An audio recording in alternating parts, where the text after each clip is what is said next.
twilight caresses the air. The river mist hangs sweet and fair. The evening swallows, they whisper their tune, dancing on the moon.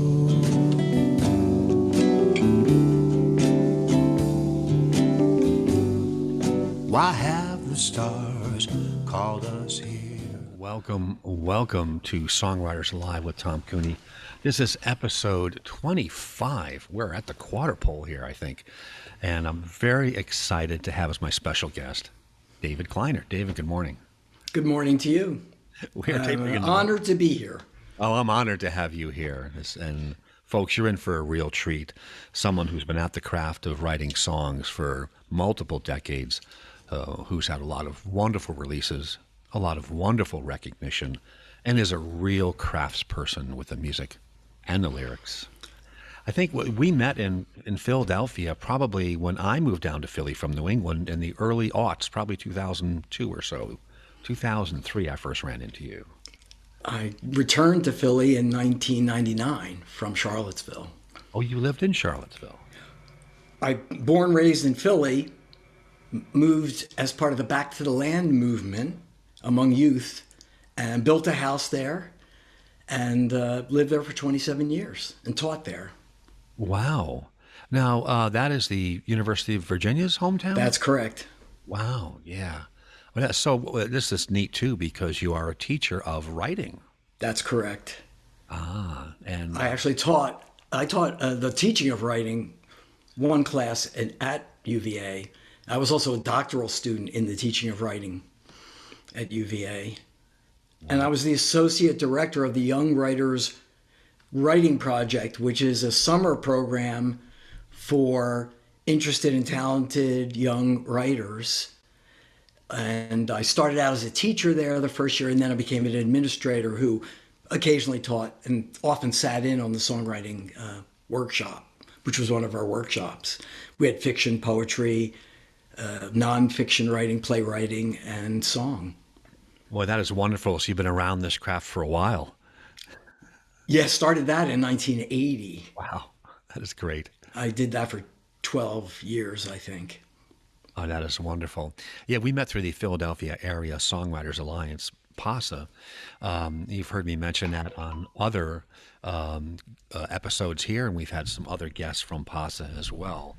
If there are songwriters looking for a place of a like-minded and open-eared group of singer-songwriters, Philadelphia Area Songwriters Alliance is a good spot to look into. Very, very nice. It sure is. It's so supportive. No matter what level you're at, you get support. Yeah, very much. Very much. David, let me say a couple of nice things about him before, because there are so many to say, I better start fitting them in before he gets to his first tune. He's the winner of the 2009 Avalon Folk Festival's Performing Songwriter composition, and as we noted, has been playing for more than 30 years. He's headlined the Charlottesville's Prism Coffee House, New Jersey's Barrington Coffee House, World Café Live upstairs in Philly, very famous club. A song he co-wrote with Mick Choder in 2004, Stand Up for Freedom, won the Philadelphia Songwriters Project's Vote Festival contest.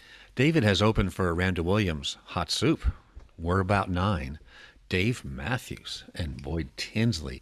That's right. We're going to check out a number of his websites and talk about his tunes today. And the best thing, of course, is you're going to get to hear David play, and you're going to get to hear him talk about his craft. And as this series is that great mix of performance and getting artist exposition, where are they? How can I get a hold of their music? How can I support them? And sharing tips about the craft. And all of our guests have been, as all songwriters are, really pretty generous and pretty nice people. Let's get right to the music, as we like to do in the show. And what were you thinking of sharing with folks for your first? I'd like to share my song, Same Bar Blues. It's one of my older tunes that I still perform. And it is an example of a story. one of the four main elements that I look at in song is story. Now, since I come out of the folk music genre, story is really important. And so you for example, beginning, middle, and end is a structure, which this story has. And you want to end with a real zinger, if you can. And you'd like to actually, if you can, any ending, an end of a verse, you want to have a real zinger. So now I was rehearsing one day, and I overheard my guitarist roommate say that every night he would go to the same bar in Charlottesville. And he also said nothing ever happened there. And I said, Michael, why do you go there night after night if nothing ever happens? And his answer is the zinger in this song.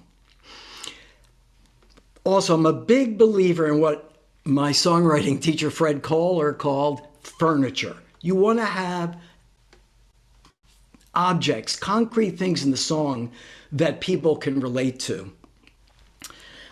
And also William Carlos Williams talked about only truth in things. So here I really tried to paint a picture of what it's like in a bar. And I've performed in many of them. This is called Same Bar Blues.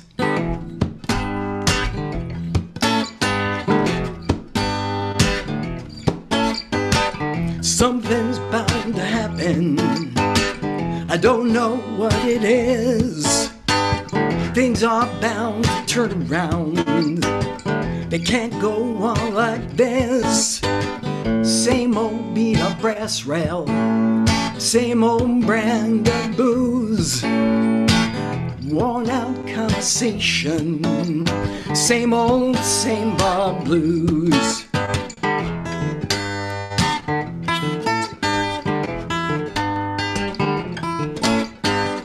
People say each time they come, they always see my face. I don't thrive on variety, but I sure do know my place.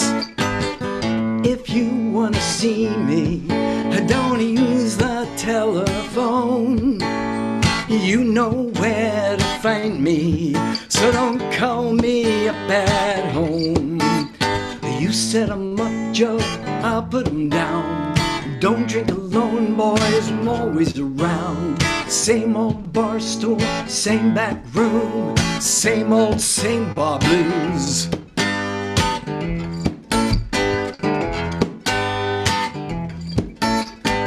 My friends bum all my cigarettes, they never have to pay. I tease the cocktail waitress, she loves to hear me talk that way. It's been so long that I'm not sure. It might take one more beer till I can recall the last night I didn't spend right here.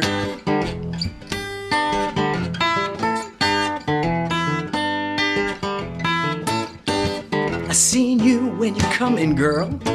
I'll see you when you leave. I love the way you order. Please come and talk to me. You're always with a different guy.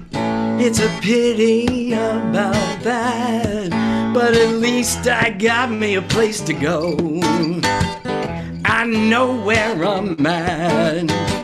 I'm here at Songwriters Alive, baby. You set 'em up, Joe, and I'll put 'em down. Don't drink alone, boys, I'm always around. Same old bar stool, same back room, same old, same bar blues.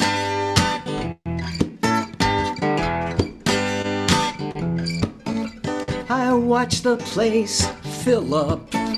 I'm still here when they close. Have my last drink with the kitchen help. And then I leave alone.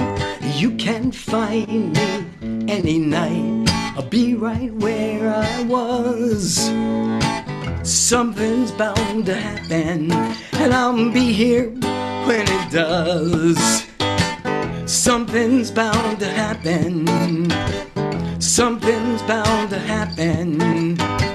Something's bound to happen. And I'll be here when it does.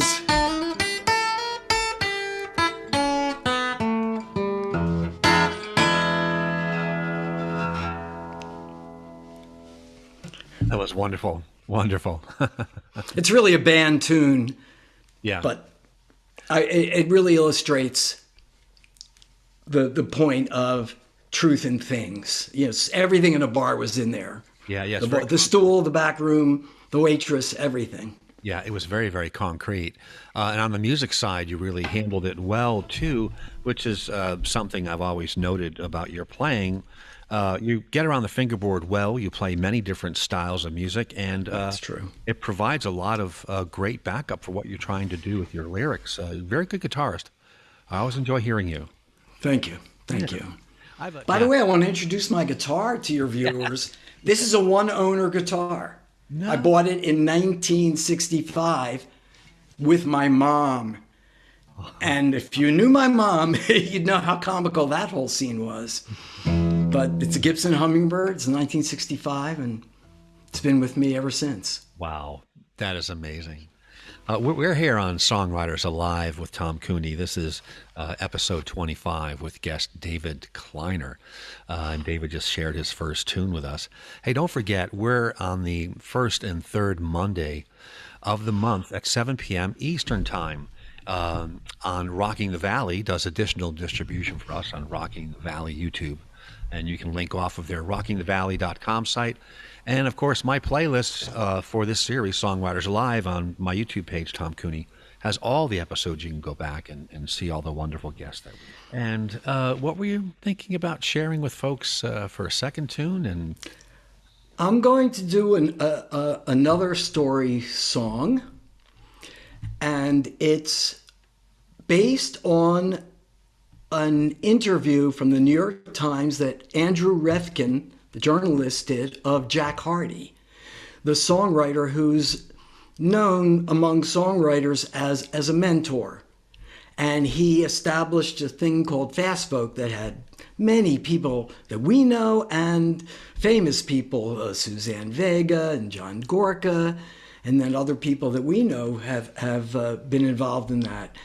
And the language that Jack Hardy used in that interview was so rich, and the situation was so emotional that that despite not wanting to write anything that could be construed as a 9/11 song, I did this song, which I consider a character study of Jack Hardy.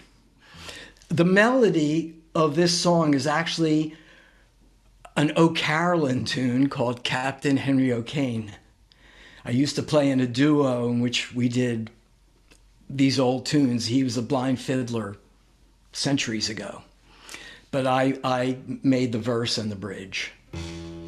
The moment the first plane hit, I headed down from my place on Houston to the south end of town, while my brother was burning at the scene of a crash. I was past West Side Highway, knee deep in ash. Those twin towers fit onto one TV screen, but it's not near as simple as that makes it seem, to know what it's like when they come crumbling down with your brother up there and you on the ground. We have no words for this, no poetry for this. We have no nothing for this. I haunted the hospitals, checked every list, Someone posted Jeff Hardy, but that was not him. So I filled out some papers and went on my way back to the armory with Jeff's DNA. Oh, Jeff never had even one enemy, a political thought or religion to preach. He played his bass and he worked as a chef. Even people who hated me all loved Jeff. We have no words for this, no poetry for this. We have known nothing for this. We have known nothing for this. These people think they're revenging some stuff. An eye for an eye is never enough. Now we want revenge, and that is a shame. Why is nobody saying we need to change? We have no words for this, no poetry for this. We have known nothing for this. We have known nothing for this. I lost my first brother in South Vietnam, and I never recovered from the heartbreak of that. I lost my next brother in the heart of my city. I never recover from this tragedy. Oh, I used to write at least one song a week about love, about death, and the way things should be. Used to have 3 brothers and one constant muse. The words used to come easily, but now I am mute. Wow, that is stunning. Now, I'd like to say that this is one source for songs that people can use, newspaper articles. Of course, famously, Phil Oakes did that. And my album, The News That's Fit to Sing, is a tribute to Phil Oakes and the other singer-songwriters of the topical song movement of the late 60s and early 70s.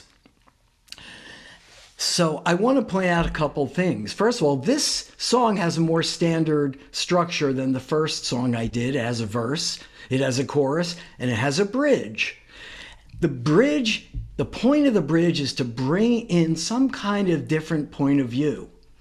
Now, the whole time in all the other in the verses, Jack was describing what happened to him. But here he shifts and he's talking about the people that did this, and he's giving his personal opinion on what we should do. And it really makes the chorus meaning change when it comes back in. We have no words for this, for somebody taking a plane and killing people like the way they did. Now he's saying, we have no words to describe our own attitude toward this. We want revenge. Why is nobody saying we need to change? Because we have no words for that. He's saying we jump right to revenge. Now, also I want to talk about the ending. It's pretty hard to have a zinger when the whole thing is about the death of someone. And we already learned that basically. But the kicker is that he also lost a brother in South Vietnam. And he believed politics were the cause of that, in a sense. And then to end with the word mute, about somebody who wrote a song a week for years, is the zinger there. It's a wonderful, wonderful song. And and also a great example of how some insight can be gained looking at some of the worst tragedy you might imagine. And it's all part of the grieving process to achieve that insight, I think. Absolutely. Yeah. Yeah, the words in there that really stun me, there's so many great words in here, is the chorus. We have no words for this, no poetry for this. We have nothing for this. That's what Jack said. Yeah, yes. To Andrew Revkin, almost word for word. Yeah. Hey, we are with David Kleiner today. It's just a gas to have him there. As you can tell also, David is animated about what he does. No matter what you do in life, all your work or your hobbies or whatever, you got to love it. And this is a great example of someone who loves what they do. You're always so excited, David. Thank you. Thank you. There are some original videos in it, like 6,000 Miles Apart, which my daughter, who's a media and communications major at Arcadia University and who has a very prolific YouTube site herself, did those. And then I have in concert, it's mostly in concert, and one's tunes like this. Well, now that's a video.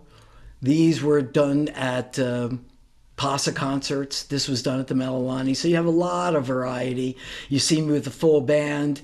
You see me solo, so you get a lot of variety there. That's wonderful. Did you want to take a quick look at 6,000 Miles Apart? Yeah, sure. Do that.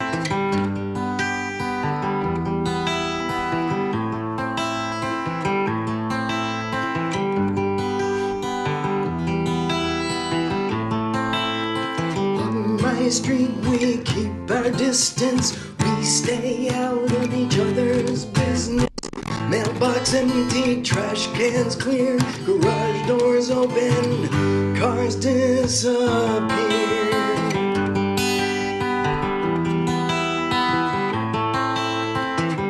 We live in the same country, the same city, on the same block.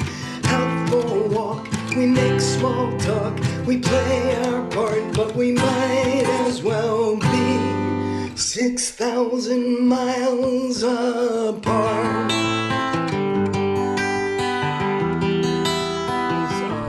A response to a challenge from Philly Songwriters, another group we're both in. Yes. And this was at the very beginning of the epidemic, and really before we had Zoom going. And the challenge was to write about things you see in your own neighborhood, out your window. Wonderful. Thus, all the things. And you see me walking around the neighborhood. Yeah, I was going to say it's another example also of what you said at the beginning of the show, using concrete, tangible things you can root on as you write. That's correct. No box. You want to physical thing, yeah. You know, there are no rules in writing, but there are rules of thumb. And the rule of thumb for a poem, for a short piece, like a song or a poem, is locate the reader in the first verse. Now, a lot of times that means put the name of a place, but it means more than that. It means the reader should know what the deal is, what the situation is within the first verse. And, you know, so you can have a location. When you're lost in the rain in Juarez, am I allowed to speak a line by Bob Dylan? When you're lost in the rain in Juarez, you know, you can have a location right there, or you can have a situation. And so the next song I'm going to do starts with the situation. And I hope the clue cues in the reader, listener right away. So I'm going to do my song Write About the Rain. It's off my This Human Heart album. It's probably my best known and most popular song. And I want to talk a little bit about the structure here. I'll give you my cheat right now. You're going to notice that a lot of the lines in the song, especially in the first 3 verses, if you want to think of that, start with the word you. You did this, you said this, you did this. And the concrete thing there is the words that his wife, it's about a relationship that's ending, that she said. So the first 3 verses, you did this, you did this, you did this. The last verse changes to I. And it's a trick you're going to see a lot in songwriting. And that's a way of making the last verse really come home with a zinger. So this is Write About the Rain.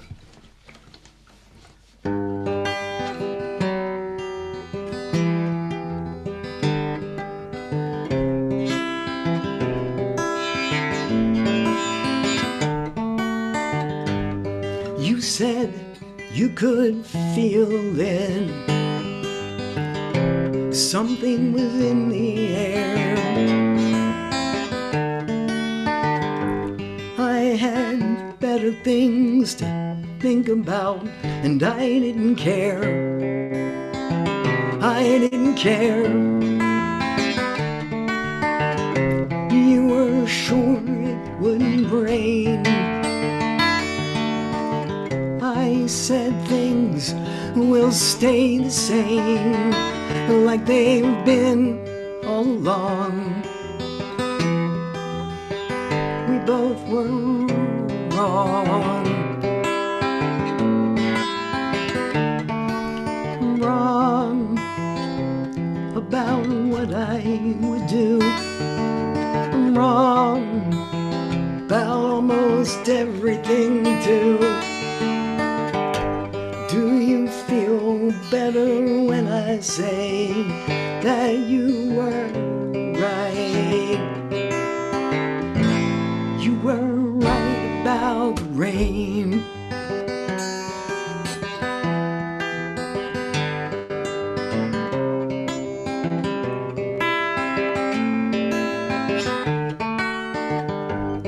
You said you read me like a book. I couldn't keep my feelings hid. You knew my heart better than I did, better than I did. But the things that didn't show, why I finally had to go. There was something you couldn't touch.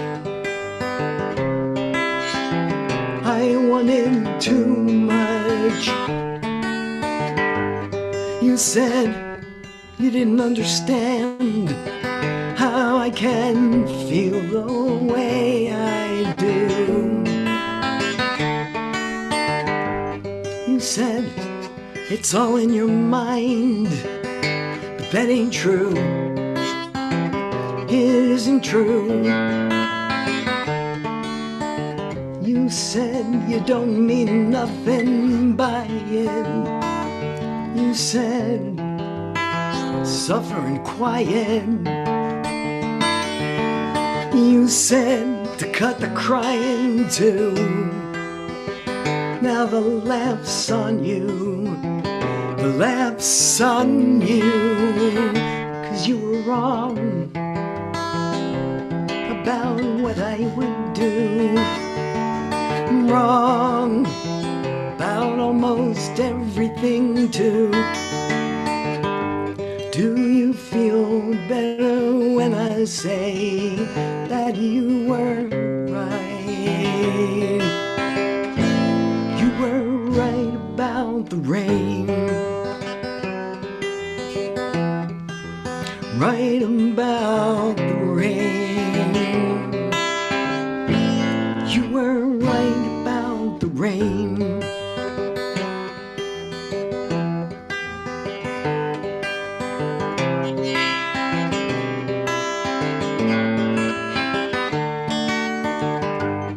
I said the end had come, so I finally left.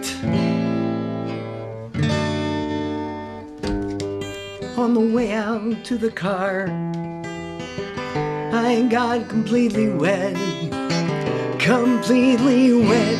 You were right about the rain, right about the rain. You were right about the rain, right about the rain. You were right about the rain.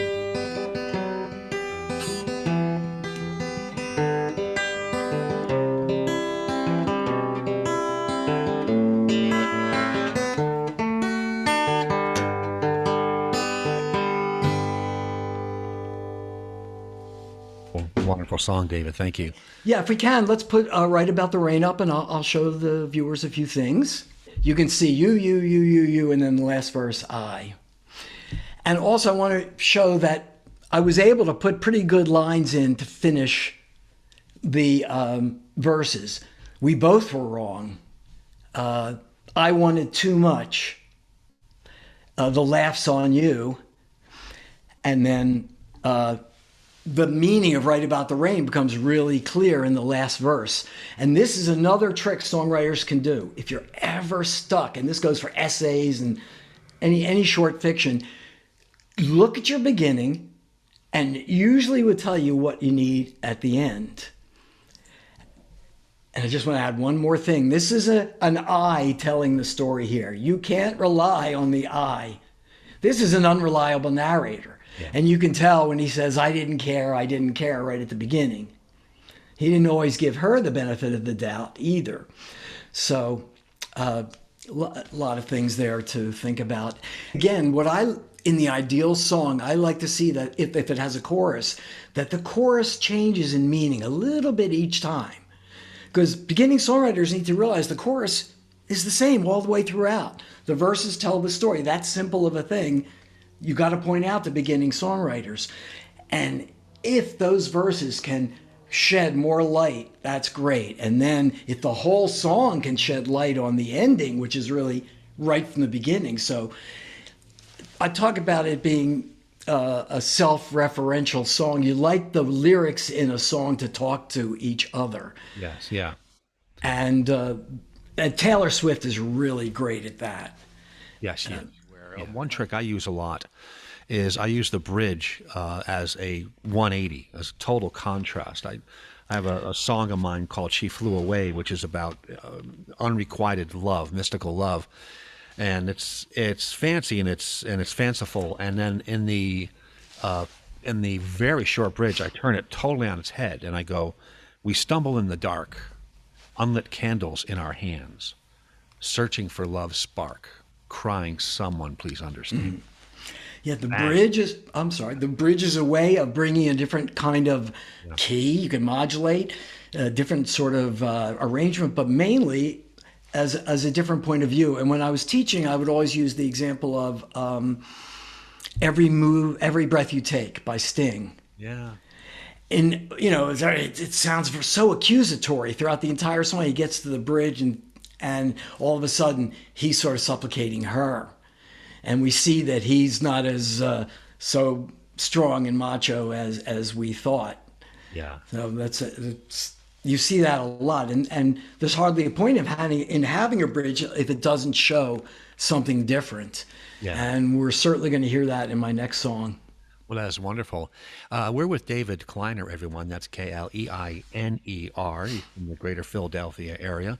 Very accomplished singer-songwriter. And we're going to take a look at a couple more of his sites before David heads out and does his next wonderful tune for us. We had looked at 65 Hummingbird on YouTube. And, of course, you can look him up on YouTube as David Kleiner. There's a couple of sites out there. In terms of other general social media, Dave, I guess Facebook is a more frequent kind of post or entry for you? No, not really. I'm not that active but on Facebook, but I do post my gigs. And I do respond. If I get notified that somebody has put in a post in, I always read it, and generally I'll at least like it, if not respond. Yeah, that's wonderful. You see an example of that here. David was just on the Hootenanny Café radio show. That's right. I was the feature artist for December 5th, and you can go to Hootenanny Café or his, he archives it so you can hear it. And I did a set. He asked everybody to do a theme, and it's talentconnections.com, and that's it, talentconnections.com. Thank you. So and it has a link to the archive. And so he has the artist suggest a theme, and I suggested the theme of departures. Being a teacher of writing, one of the rules we used was you have to write with your students. Now, if you give the same assignment over and over again, at least you have to share something you've written to that assignment. So when he said, well, you've got to come up with a theme, I said, well, my mini set has to myself, I said, it has to match that theme. So I did 7 songs of my own about departures among everybody else's songs. That is wonderful. Let me quickly insert here that there's a slightly bit of different David bio stuff in here, which is really kind of cool. Since returning to Philly, he has 2 releases out. Sing Out, a very famous Sing Out magazine, described This Human Heart, a wonderful release, by the way, as all about intensity and passion. What a great release that is. Minor7th.com raved, quote, words are magically transmuted into music. Now, we kind of hinted at that at the beginning of the episode. And Francis Cry the Coyote named The News That's Fit to Sing, another great release, his homage to the topical songwriters of the 60s, among the year's 5 best releases. So I wanted to sneak that additional neat bio stuff in there, Dave. If I can say one thing that's ironic and one tells you a little bit about music, a folk DJ named Angela Page reviewed my CD for Sing Out. I didn't know it was coming. I didn't really know Susan Page. I just sent out a CD to every DJ who was on the folk DJ. And then when I put out my second album, a studio album from Philadelphia called The News That's Fit to Sing, she writes me back and says, I was married to Jack Hardy. What? And yes, and then I got more on this. And she said, and the song just got him to a T. Then I'm playing the song in concert somewhere, and Lily Aniel, the very great local singer-songwriter, comes up to me and says, oh, I was very moved by your song. I was Jeff Hardy's girlfriend. What? Oh, the plan. It's just amazing. And now, if I might say, a fan of mine in France recently posted my song about Jack Hardy to a thread that was going from, I think it was David Massengill, about Jeff Hardy's death, because he was a bass player who played with many singer-songwriters, including, of course, Jack. And a French fan posted my song on that thread, unbeknownst to me, and I get a communication from Terry Roach of the Roach Sisters, who says, well, we used to play with Jack all the time. She sent me a picture of the Roaches with Jack and with Jeff and another Hardy brother. Oh, my God.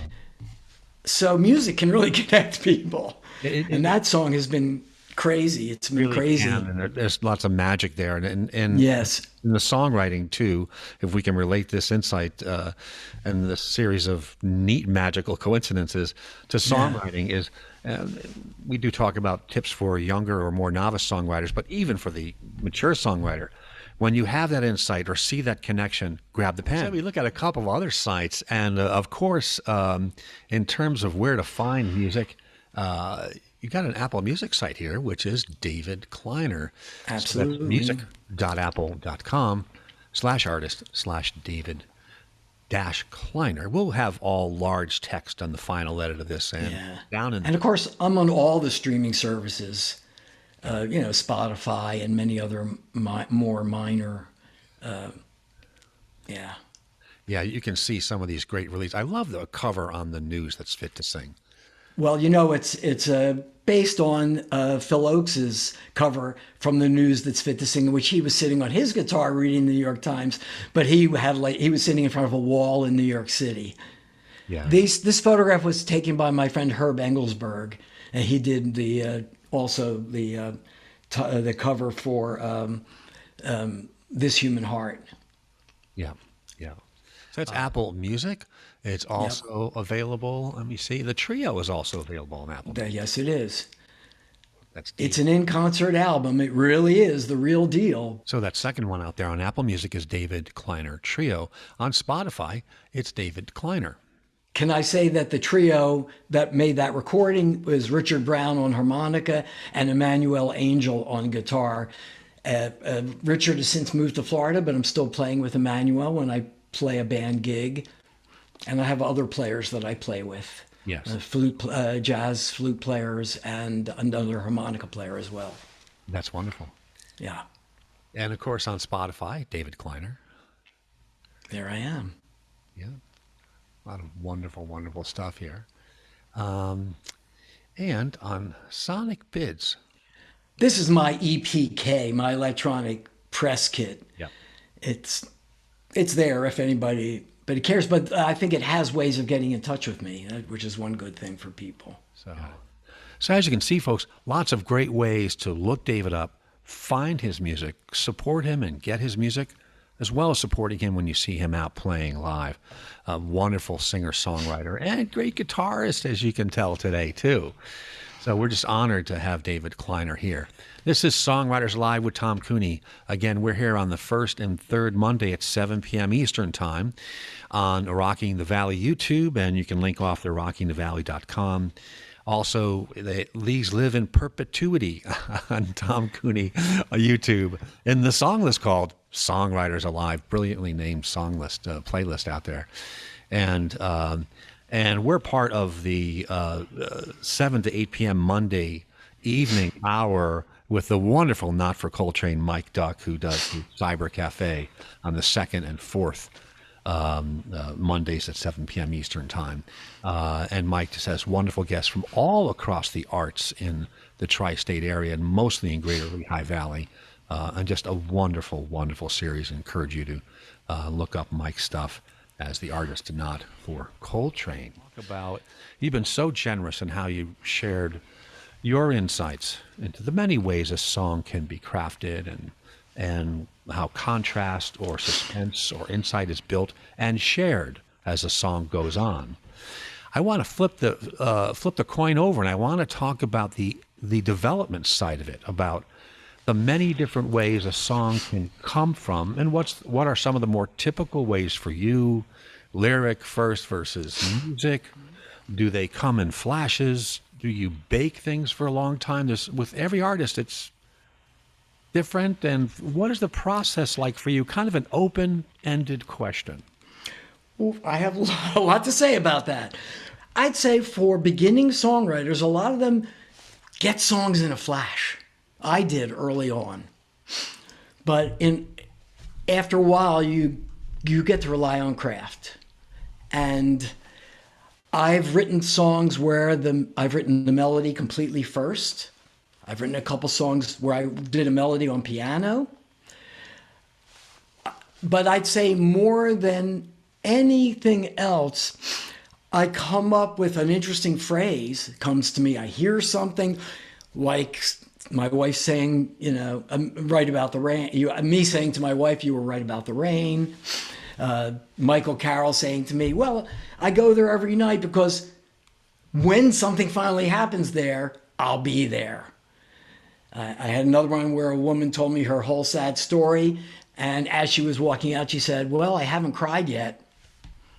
And I haven't cried yet, but, it's a song of mine. So I usually start with a line, and I just start singing it.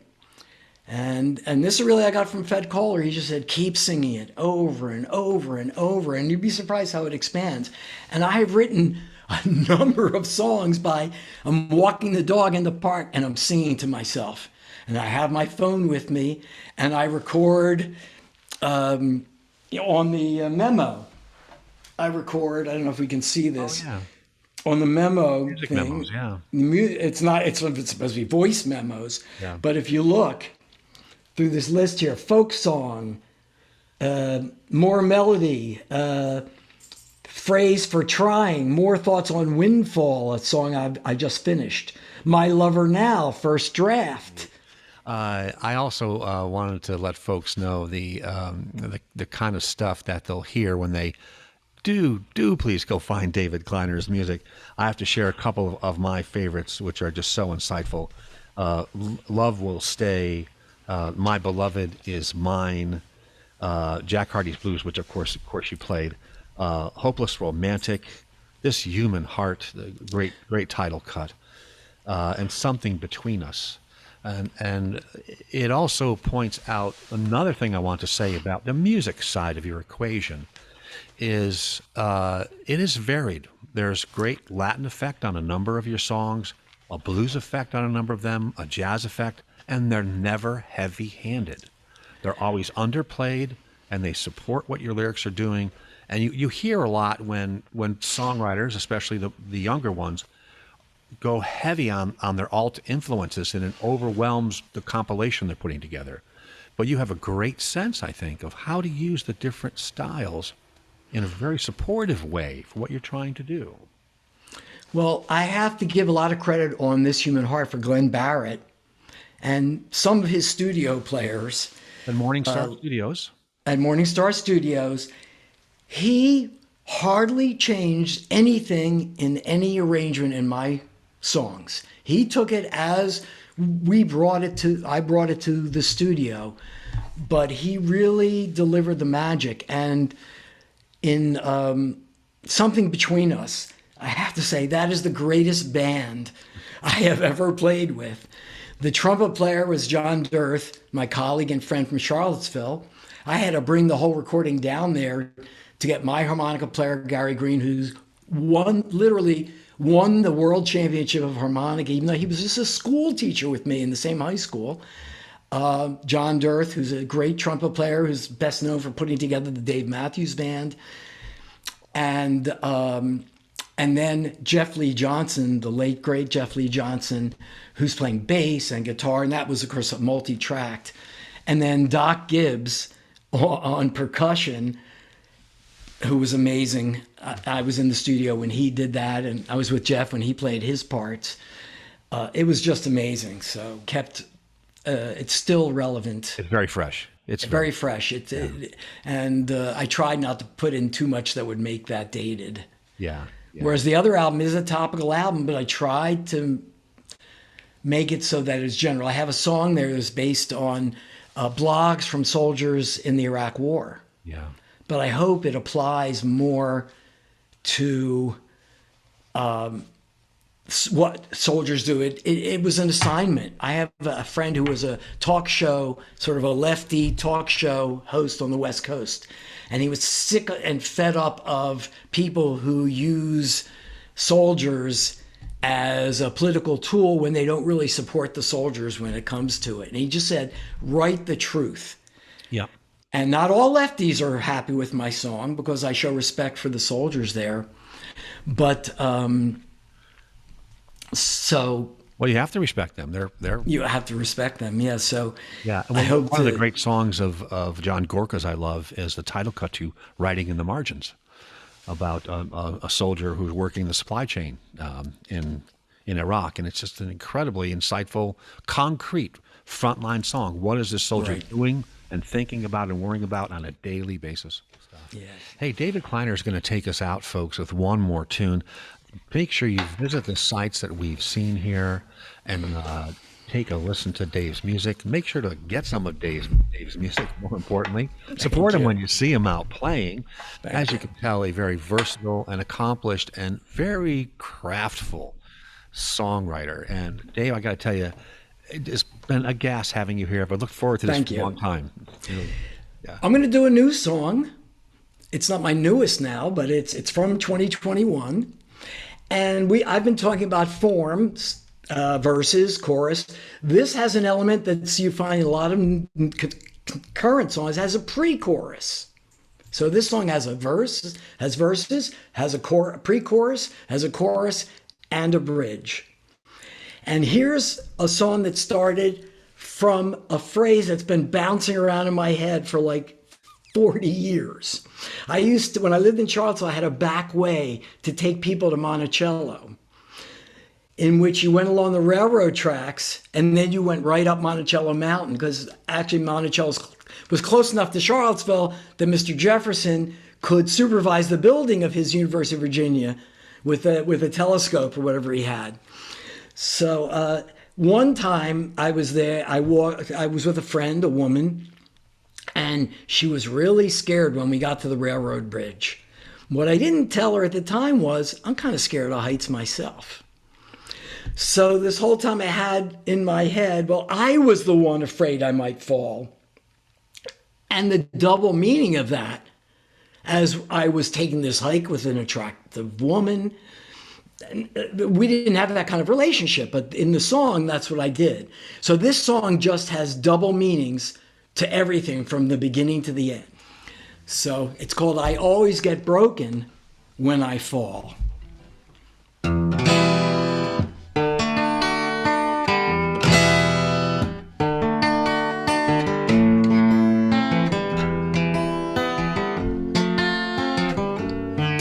That day we crossed the railroad bridge high above no man's land. You told me about your vertigo and you made me hold your hand. You were trembling, I was pretending that I was above it all.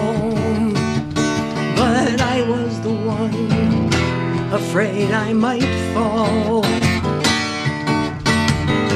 I stayed on my feet, completely weak in the knees. I get in too deep, much too easily.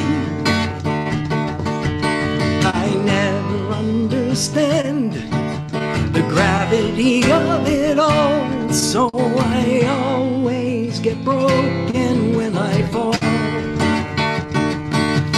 I always get broken when I fall. We heard a train coming from somewhere down the line. You were waiting for my signal, I was waiting for a sign. We got to safety, you embraced me and said this was a very close call. But I still was the one afraid I might fall. That moment was so sweet, could have thrown myself down at your feet. But that can hurt, history does repeat. All flame without the heat, I still get burned. I stayed on my feet, completely weak in the knees. I get in too deep, much too easily. I never understand the gravity of it all, so I always get broken when I fall. I always get broken when I fall. We laughed about how scared we'd been. You thanked me for my help. If you felt what I felt, you kept it to yourself. You said, let's head back. I was on the wrong track. Now you were above it all. And I was the one taking the fall. I stayed on my feet, completely weak in the knees. I get in too deep, much too easily. I never understand the gravity of it all, so I always get broken when I fall. I always get broken when I fall. I always get broken when I fall. Wonderful song. Thank you so much. Folks, our guest has been David Kleiner, and please visit him on all the sites and visit him when he plays out live. Support a really good songwriter like this. Get his music and make sure to give him a holler when you do see him in person. And I want to thank Tom Cooney for honoring and supporting independent music in general. Thank you. All the great songwriters he's had on this show. No, thank you, David. It's good to keep the ball rolling and pass it forward. And we songwriters are a pretty good community. We support each other. Very good. Very good. Thank you so much again for being our guest. And we'll see you soon somewhere, I hope.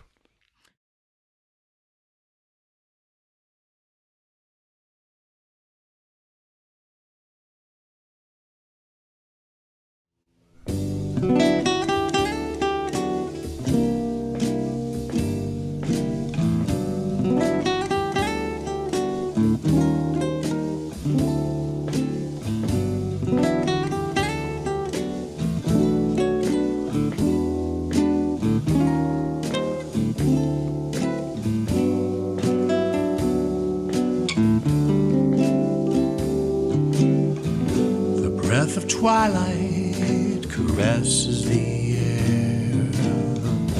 The river mist hangs sweet and fair.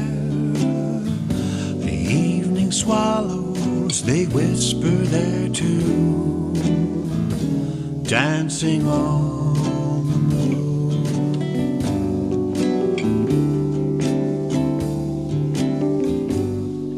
Why have the stars called us here?